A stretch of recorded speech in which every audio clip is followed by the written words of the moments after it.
What's going on, guys? Digidesdan here, and back with another pickup video. So in my last video I mentioned that I was going to go attend the Lake City Toy Show instead of Portland Retro Gaming Expo.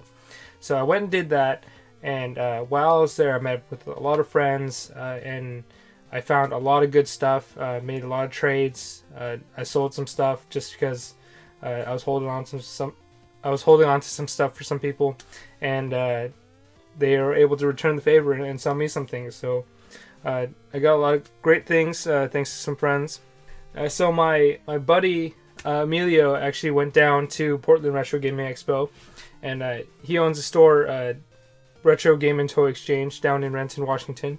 It's a very cool store. You should check it out. Very cool guys. So on his way down to Portland Retro Gaming Expo, he stopped by a Walmart and he found a whole bunch of Hot Wheels that I've been looking for.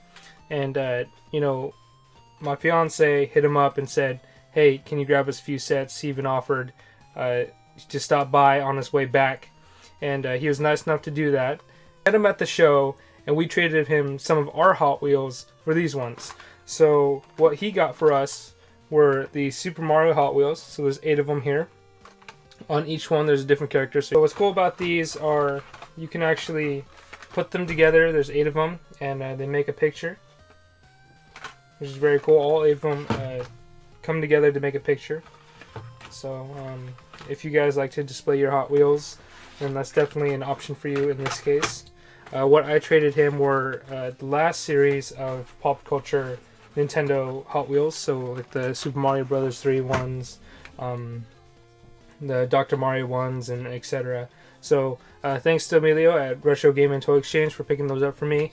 I really appreciate it. He got us 2 sets actually, and that was very nice of him. So thanks to him for that. Next person I have to thank is a buddy of mine. His name is Fred. We've been trading on and off for a while now, and he happened to give me a few things at the show.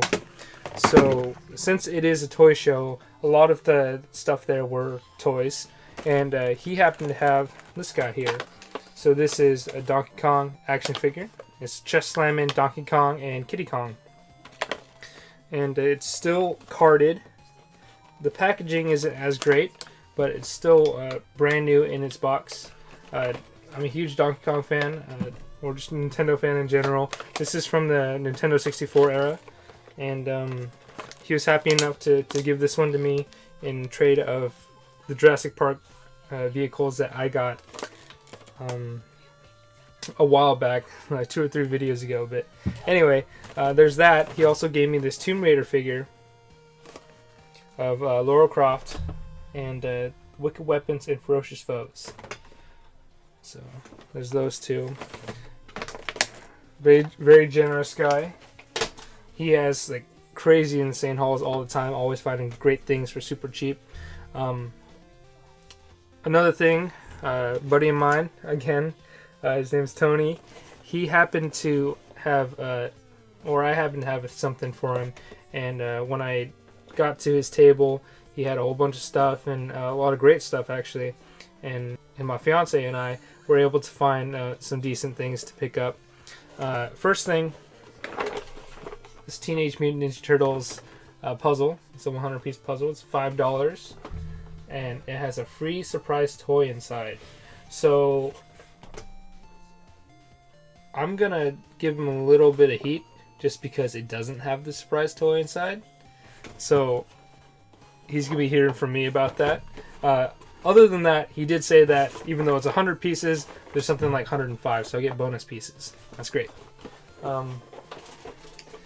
Also from the same person, he was at Value Village one day. He sends me a text message and says, hey, do you want this thing? I found something kind of crazy, kind of obscure. And I saw it. It was extremely ugly. I was like, yes, I'll have it. And if you're probably curious about what it is, and I'll show you right now. It's this thing right here. So it's a ceramic Super Mario. So it's Mario. It's crudely painted. It's very, very ugly. Like some of the colors aren't even right. There's a lot of overspray, and you can see the blue under his chin here. The eyes don't even have any white. The M looks like it was drawn on by Bowser Jr. There is a piggy bank slot up here, but there's no opening down here. So he picked this up at Value Village for $6. I traded a bag of Toxic Crusader figures for it, and this is completely solid, or not solid, but it's hollow, and it's a casting. So this is very cool. It's apparently official. I'm not quite sure. I don't have very much information on it, and he wasn't exactly sure either. But if any of you do have information on this, if it is officially licensed, if there's any history behind it, please let me know. I'd be happy to read through those and just learn a little bit more about how ugly and why this is so ugly. But anyway, thanks a lot, Tony, for this. I appreciate you holding it for me for such a long time and trading it to me. But there are a lot of vendors there, and one of them happened to have vintage cards and Pogs. So these are a brand new Pogs sealed in the plastic wrap. We got Gargoyles here, Jim Lee, and Looney Tunes. So these ones were picked out by my fiance just because she loves collecting Pogs. She wanted to open a few. She likes opening things too. So booster packs, anything she can open that there's a surprise in, she loves doing it. And these were a must buy for us. So last things at the toy show. We actually didn't spend a whole lot of money at the toy show. A lot of it were just trades, but we did happen to spend a few bucks here and there on some things, and one of those things was this Kirby's Epic Yarn patch set. So you got Kirby here in yarn form, and you also have Prince Yarn, or whatever his name is, in patch form. This was a Club Nintendo reward. I don't remember how many coins it cost, but I actually missed out on this reward when Club Nintendo was still around, just because I wanted to spend my coins on something a little bit more substantial. Since Club Nintendo closed down, I regretted it a lot, and I happened to stumble upon this at one of the vendors' tables. She only wanted $1 for it, so I was like, okay, yes, of course, $1, not bad. So $1 down on that. Another vendor happened to have just a bag of Nintendo things, and these were actually Nintendo Power things, which is pretty cool. So the first thing is this pencil pouch. It's this Mario pencil pouch with Mario on it. Has Hammer Bros, Goomba, one of the spiky guys here, and Bowser. It's still got the zipper, and it looks fairly unused, which is not bad. This is cool to have. He also had in the bag this guy here, this 1989 Tanuki Mario on the spring. Honestly, I don't know what it's supposed to do. I don't know if it's supposed to just stand there, or if you're supposed to push it down and it's supposed to pop up, that sort of thing. I have this guy already, but he was already in the bag. So, why not? And then we have this activity book here, Donkey Kong Jr. activity book, which is also from the same guy. There's crosswords, mazes, hidden words, matching, unscrambles, and more. So this one, fairly unused here. Unscramble, someone did the maze there, which is okay. So far there's only been 2 or 3 pages that's actually been worked on. So other than that, it's a very cool book. It says Nintendo on it, but it doesn't have a year on it. It might be on the front somewhere. 1983, so even before the NES was out. So that was cool. Pick up. In the bag, these are probably one of my favorite parts of the toy show, or gets from the toy show. These were collector pins. So we have Link here. Let's see.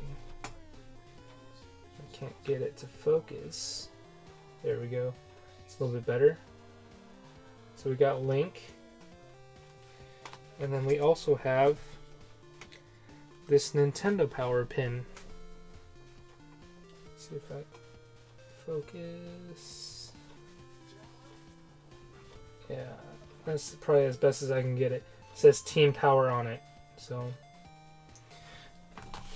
for these pins, the book, this guy, and this pouch, he only wanted $10 for it. So we're like, yeah, here's the Hamilton. But yeah, super cool things at the toy show. Lots of great people, lots of great stuff, lots of vintage stuff, a wide array of different things. There wasn't as many video games as previous years, but I'm assuming that's because it just took place during the same time as Portland Retro Gaming Expo. So what's a day of collecting without going out to the thrift shops or retail shops? After the toy show, my fiance and I decided to go grab a bite to eat first because we were super hungry, but we stopped by a Value Village and a few Goodwills, and we were actually able to find a few things.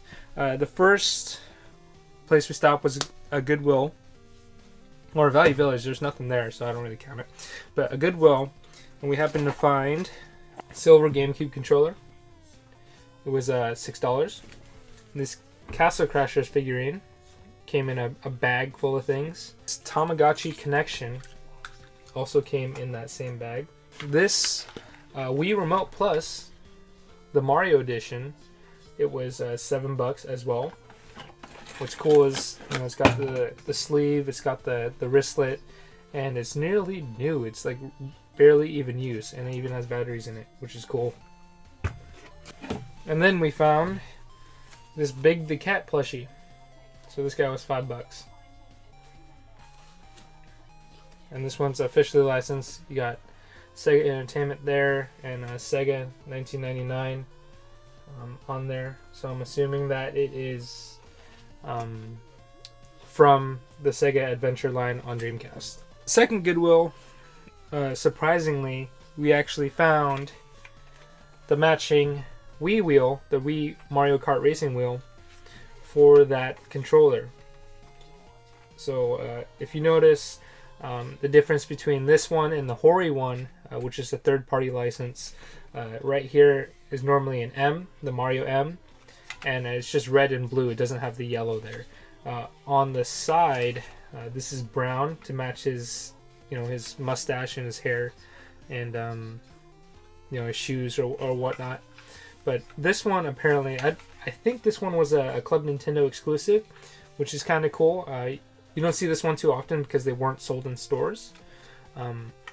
But it's very cool that, in the same day at 2 different stores, we stumbled upon this controller and the matching racing wheel for it. But if you were to put it in, it'll look exactly like that. So nice and matching. Blue in the back, which is very cool. Another store we went to is Half Price Books. I forgot to mention that. Didn't find much in terms of games or toys, but we did find, or my fiance found, a puzzle. So she really likes puzzles. I've mentioned that before. We're big puzzle people and jigsaw puzzle people and collectors. This one's a 200-piece one of Batman. I believe we have this one already, but the one we have is already like all holographic. And this one is actually brand new. So if you look around the edges, they haven't been cut yet. Normally with these boxes, they weren't taped shut or anything. They were just sealed shut with the cover and the artwork. So you would have to cut it open or rip it open. So this is brand new, $6. Not a bad find at Half Price Books. Another stop we went to is Toys R Us, of course. We always check Toys R Us for all the World of Nintendo figures or Hot Wheels or any other pop culture goods. And we found a few things. We found some World Nintendo figures, or we found some World Nintendo items, some plushes. So we found the Bob-omb here. It actually makes noise. If you hit it, you can hear it. Explodes. We have the coin. This one also makes noise. The battery's out, so it's actually not going to make any noise right now. And then we found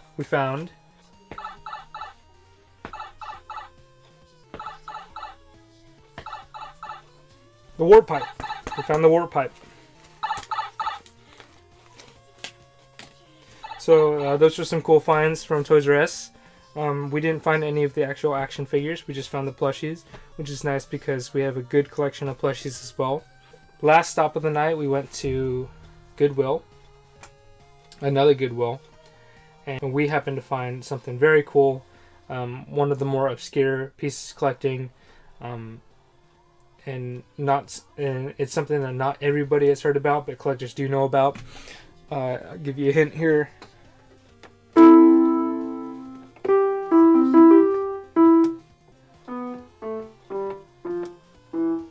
So this one I found at Goodwill, or we found at Goodwill. It's got the Nintendo seal here. If you can't see that, this is coming off a bit. I just need to retab it into its proper spot. It was $7 there. Official Nintendo logo. And this is actually my third Miracle piano, unfortunately. But this is the first one that I have that where all the keys work. So this is pretty cool. It didn't have the power cord. I'm using the power cord from my other Miracle pianos, and it didn't come with any of the controller cords, which is unfortunate. So I'm still on the lookout for those. If you do have any, or if you know somebody that has one, please let me know. I'd be interested in grabbing it off you, or buying it off you, or something, or trading it, whatever. But yeah, I mean, $7 for a good condition, working Miracle piano. It's not bad. The official Nintendo Miracle piano. Alright, so I changed clothes, kind of. I'm recording this just like last week. I'm recording this at a different time as the past me was recording just seconds earlier. I split it up because I wanted to show you guys what I got at Lake City Toy Show, as well as what I got for the rest of the week, because Lake City Toy Show was the beginning of the week, this is the end of the week, and I wanted to show you all in all what else I got. First one from A Value Village. You can hear it in the plastic. It's Sonic All-Stars Racing pins. So it's Sonic All-Stars Racing transformed. It was from PAX 2012. They're just promo pins, nothing too special about them. Here they are up close. Another thing found by my fiance, also at Value Village, is a puzzle. So I mentioned before that my fiance loves to collect puzzles, and I like puzzles as well. This is actually a pretty cool one because it is a Nintendo related puzzle, a video game related puzzle, and it is Donkey Kong Jungle Beat.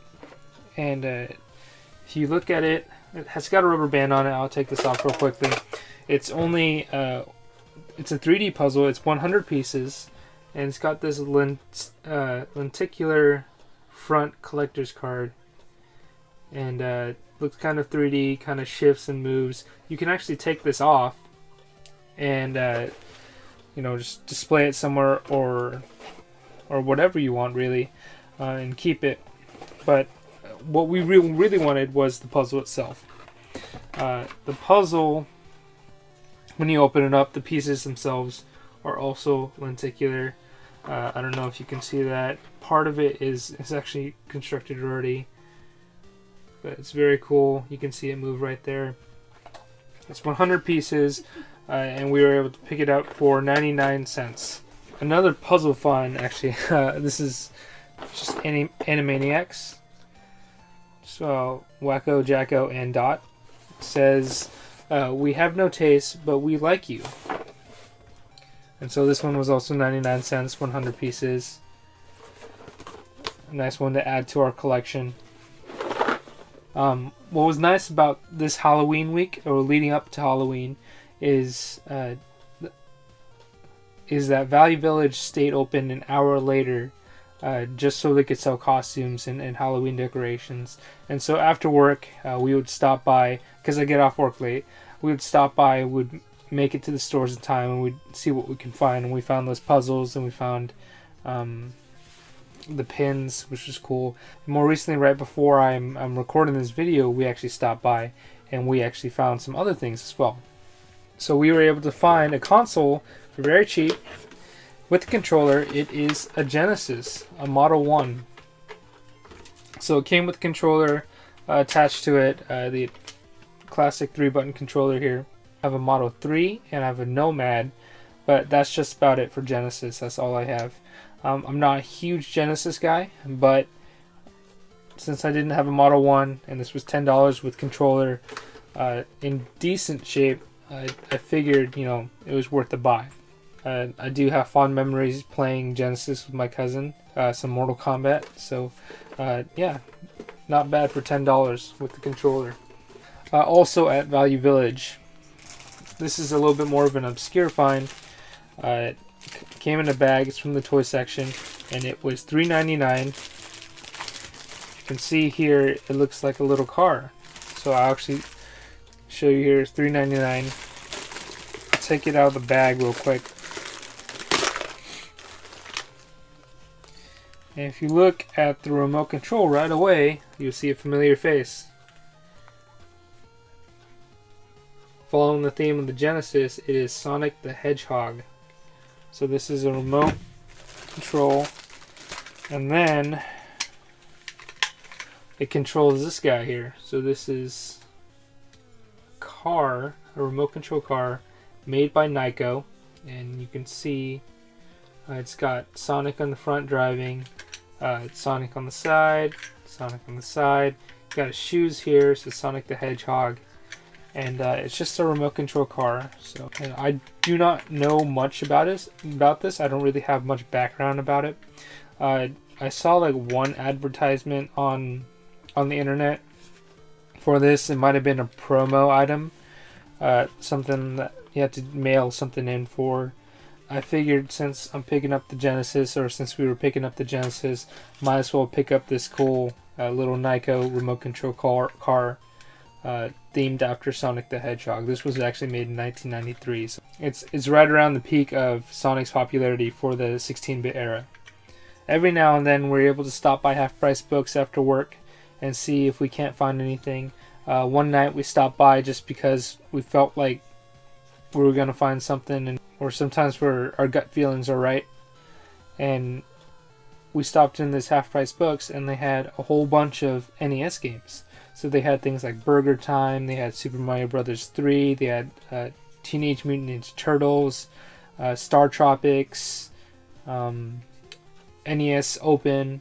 They all wanted like $10, $15 for those, and I decided against them because they're common enough that I didn't want to spend that much. I'd rather put my money to like a local game store or trade with another collector or something.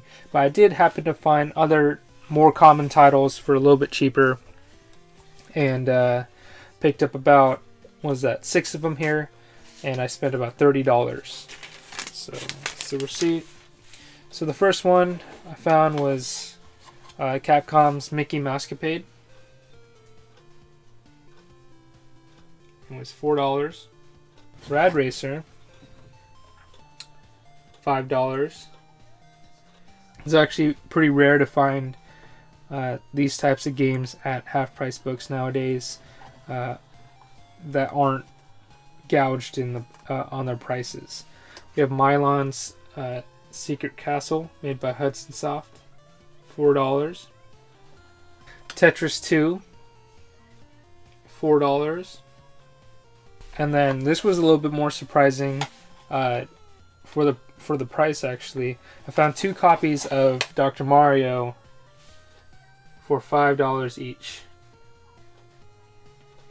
So this game is probably a little bit closer to like $9 or $10, maybe $12, $15 if you're pushing it. And they priced them at $5 each. These will be excellent games for trade. This game is extremely fun. It's a must-have for your system collection, and I figured that for these prices, these are good games for bundling or trading. I know I've paid a little bit closer to fair market value, but it's not really an issue to me, just because these are, common but fun games to have, and everybody's going to want, or somebody's going to want to have it with their NES. But anyway, those were my pickups. Thanks for watching. If I don't cut back to my other self, then please like, comment, and subscribe. Appreciate all your views. I know it's Halloween weekend. I hope you guys are being safe and having fun. I also have a new gameplay series out. It's actually Castlevania for the Halloween season. Please check that out. It's 6 episodes long. It's a lot of fun, and you can watch me get my butt kicked in it. But thanks for watching. We'll see you on the next one.